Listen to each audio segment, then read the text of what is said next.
اعوذ باللہ من الشیطان الرجیم بسم اللہ الرحمن الرحیم اعلموا ان اللہ یحیی الارض بعد موتها قد بینا لکم الآیات لعلکم تعقلون۔ سورہ حدید چل رہی ہے جو 27ویں پارے میں ہے، اس کی آیت نمبر ہے 17۔ ترجمہ سن لیجئے۔ تم جان لو یقیناً اللہ زندہ کرتا ہے زمین کو اس کے مر جانے کے بعد۔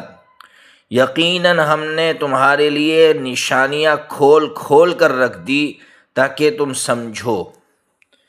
اللہ تعالیٰ کیا کہنا چاہتے ہیں اس آیت کریمہ میں؟ ترجمہ سے مطلب تو بالکل واضح ہے کہ اللہ تعالیٰ زمین جب سوکھی ہو جاتی ہے تو بارش برساتے ہیں اور وہ مردہ زمین زندہ ہوتی ہے، لیکن اللہ تعالیٰ اس بات کو بیان کر کے دو اہم باتیں سمجھا رہے ہیں۔ ایک بات تو یہ سمجھا رہے ہیں کہ جس طرح زمین مر جاتی ہے اسی طرح انسان کا دل بھی مر جاتا ہے، اس کو زندہ کرنے کے لیے بھی اللہ سے بھیک مانگنی پڑتی ہے، اللہ سے محبت کرنی پڑتی ہے، اللہ کی یاد میں گڑ گڑانا پڑتا ہے، تو پھر وہ مردہ دل بھی اللہ ہی زندہ کرتا ہے۔ اور دوسری بات یہ سمجھانا چاہتے ہیں کہ جس طرح زمین مردہ ہوتی ہے، اس پر بارش برستی ہے تو وہ زندہ ہوتی ہے، اسی طرح انسان مر جائے گا، مرنے کے بعد دوبارہ اللہ اس کو زندہ کرے گا۔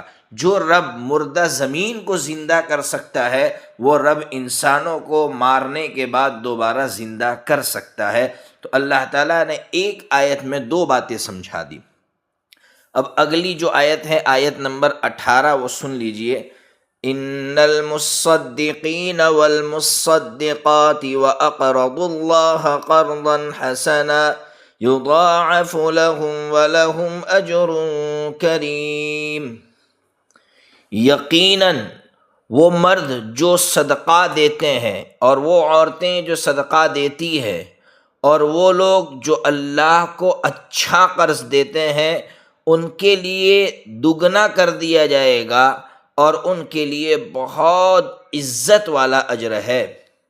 اللہ تعالیٰ اس آیت کریمہ میں سمجھا رہے ہیں کہ جو بھی مرد ہو یا عورت خیرات کرتے ہیں اور سچے دل سے اللہ کو قرض دیتے ہیں۔ قرض دینے کا مطلب میں نے بتایا تھا کہ اللہ کو کوئی قرض نہیں دیتا، لیکن اللہ نے یہاں قرض کا لفظ استعمال اس لیے کیا کہ جس طرح ہم انسان کو قرض دیتے ہیں تو ہمیں یقین ہوتا ہے کہ وہ ہمیں واپس ملے گا، تو اللہ تعالیٰ بھی یہی سمجھا رہے ہیں کہ تم سچے دل سے جو مال خرچ کرتے ہو اللہ رب العزت تمہیں واپس دے گا، اور صرف واپس نہیں دے گا بلکہ ڈبل ٹرپل کر کے اللہ اپنی شان کے مطابق جتنا وہ چاہے گا اللہ رب العزت عطا کرے گا۔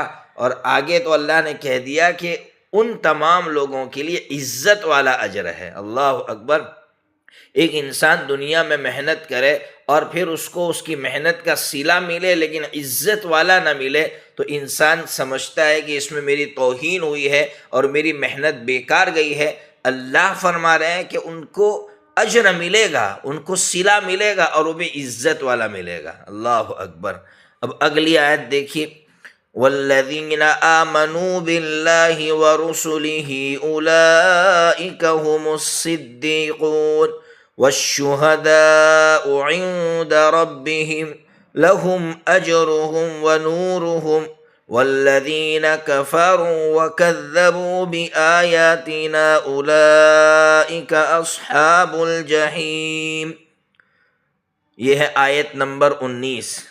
وہ لوگ جو ایمان لے آئے اللہ پر اور اس کے رسول پر، یہی لوگ سچے ایمان والے ہیں اور یہی لوگ شہید ہیں ان کے رب کے پاس، ان کے لیے ان کا اجر ہے اور ان کا نور ہے۔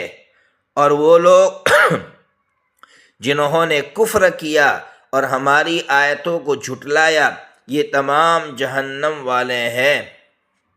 اللہ تعالیٰ اس آیت کریمہ میں کہہ رہے ہیں کہ جو اللہ پر اور اس کے رسول پر ایمان لاتا ہے، کیسا ایمان؟ ایمان کامل لاتا ہے۔ یاد رکھنا، ایمان کامل کہتے ہیں اس کو کہ جو انسان تمام فرائض پر عمل کرے، فرائض جو 5 فرائض ہیں، پانچوں پر جو ہے 4 فرائض سمجھیے، نماز ہے، زکوٰۃ ہے، روزہ ہے، حج ہے، چاروں پر عمل کرے، ایک میں بھی کمی نہ کرے، اور پھر گناہوں سے بچے، تو یہ مومن کامل ہوتا ہے۔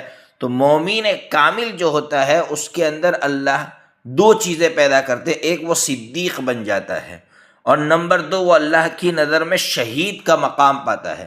یہ صدیق کا مقام ظاہر سی باتیں ہر کسی کو نصیب نہیں ہوتا۔ صدیق تو سیدنا ابو بکر صدیق رضی اللہ عنہ کو اسی لیے کہا گیا کہ وہ کامل ایمان والے تھے، بالکل سچے تھے۔ اللہ رب العزت سے جو وعدہ کیا تھا اس میں ذرہ برابر بھی انہوں نے کوئی کمی نہیں چھوڑی ہے، پکے سچے مومن تھے۔ تو صدیق کا مقام ہر کسی کو نہیں ملتا، جو مومن کامل ہوتا ہے اس کو صدیق کا مقام ملتا ہے۔ اور نمبر 2 پر فرمایا اللہ کی نظر میں اس کا مقام شہید کا ہے۔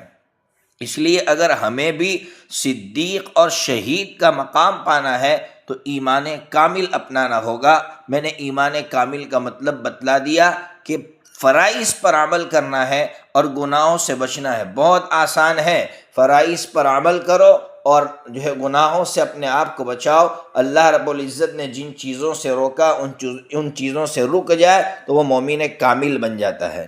تو ایک تو 2 مقام پائے گا صدیق اور شہید کا، اور آگے فرمایا کہ ان کے لیے اجر بھی ہوگا اور اللہ ان کو نور عطا فرمائے گا۔ میں نے بتایا تھا اس سے پہلے کہ جو مومن کامل ہوگا پل صراط سے جب گزرے گا تو اس کو اللہ رب العزت روشنی عطا فرمائیں گے، اس روشنی میں وہ پل صراط کو پار کر لے گا۔ اس کے برخلاف جو لوگ منکر ہوں گے، اللہ رب العزت پر ایمان نہیں لائے ہوں گے، اب یہ انکار زبان سے کر رہے ہوں گے، عمل سے، جیسے نماز نہیں پڑھ رہا ہے تو یہ عملی انکار ہے، عمل سے انکار کر رہا ہے۔ اس لیے جو نماز نہیں پڑھتے انہیں سوچنا چاہیے۔ تو اللہ فرما رہی ہے یہ مومن کامل نہیں ہے، یہ جہنم والے ہیں۔ لیکن بہرحال ہم اہل سنت والجماعت کا یہ کہنا ہے کہ جو بندہ گناہ کرتا ہے مومن کامل نہیں ہوتا، وہ کسی نہ کسی دن جنت میں ضرور جائے گا جہنم میں سزا پانے کے بعد۔ اب اگلی جو آیت ہے، آیت نمبر ہے،